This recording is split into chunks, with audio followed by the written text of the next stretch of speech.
జక్కుల వసంత చింతల్చాంద village వివిధ గ్రామాల నుంచి విచ్చేసినటువంటి నేను నిర్మల్ గొంతుకై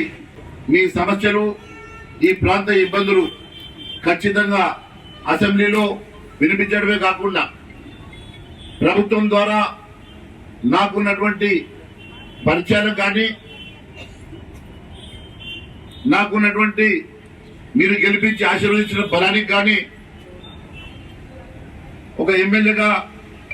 6 నిమిషాలు మీ ఈ ప్రాంత అభివృద్ధి కోసం మీ అందరి సంక్షేమం కోసం పాటుపడతారని మరొకసారి మీ అందరికీ హామీ ఇస్తూ మరిన్ని వీడియోస్ కోసం ఛానల్ ని సబ్స్క్రైబ్ చేయండి, లేటెస్ట్ అప్డేట్స్ కోసం వాట్సాప్ ఛానల్ ని ఫాలో చేయండి అండ్ లింక్ డిస్క్రిప్షన్ లో ఉంది.